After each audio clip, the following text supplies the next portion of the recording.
तर मी इथं पिठाचा गोळा घेतलेला आहे, थोडा मोठा घेतलाय मी यावेळेस. लाटून घेऊ याला. कडेने लाटायचे आपल्याला, मध्ये नाही लाटायचे.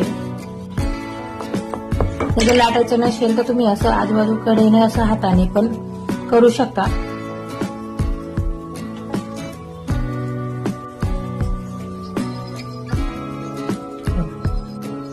मध्ये जाडच ठेवलेलं आहे मी. आता याच्यात आपण तूप टाकून घेऊ. घरचं बनवलेलं तूप वापरते. तुमच्याकडे जे अवेलेबल असेल तुम्ही ते तूप वापरू शकता. आता याच्यात आपल्याला खोबऱ्याचे किस टाकते मी. 1.5 चमचे एवढं मी खोबऱ्याचे किस टाकलेले आहे. आता आपल्या आवडीनुसार आपण कमी जास्त करू शकतो. साखर टाकते मी त्याच्यात दळलेली. ही घरी मिक्सर मध्ये दळून घेतली होती मी ही साखर. आता याच्यात मेन वस्तू म्हणजे मी इथं ड्रायफ्रूट, त्याच्यात काजू बदाम हे दळून घेतलेलं आहे. ऑप्शनल आहे, तुम्हाला नसेल आवडत तर तुम्ही स्किप पण करू शकता, पण याच्याने खूप छान पोळी बनते, टेस्ट येतो छान. याच्यात वेलदोड्याची पूड आधीच साखरेत दळून घेतलेली मी. सर्व एकत्र करून घेऊ.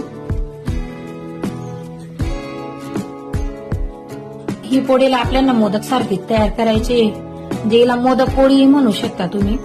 अशा प्रकारे करून घेऊ आपण मस्तपैकी.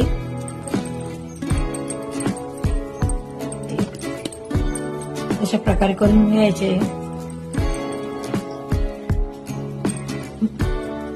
ते कडेने निघायला नको.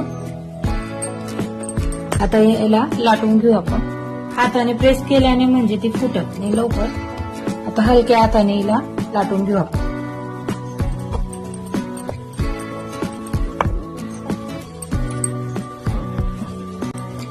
काही अवघड नाही, खूप सोप्या पद्धतीची पोळी आहे. झटपट बनते. भूक लागली आपल्याला काही नसेल खायला तर अशी पोळी आपण खाऊ शकतो. दुसऱ्या साईडने पण आपण लाटून घेऊ. लाटल्या गेली दुसऱ्या साईडने पण. जे एक्स्ट्राचं पीठ आहे ते आपण झटकून घेऊ. ही पण थोडी जाडच ठेवली, ही जाडच राहील ती, कारण की एवढं मटेरियल टाकलेलं आहे आपण, त्याच्यामुळे ती जाडच राहील. आता हिला आपण शेकून घेऊ. आपल्याला आहे आता ही पोळी आपण टाकून देऊ. शेकून घ्यायची दोघं साईड आपल्याला. आता दुसऱ्या बाजूला आपण परतून घेऊ मस्तपैकी. दुसऱ्या बाजूने बघा शेकल्या चाललेली आहे. आता याच्यात आपल्याला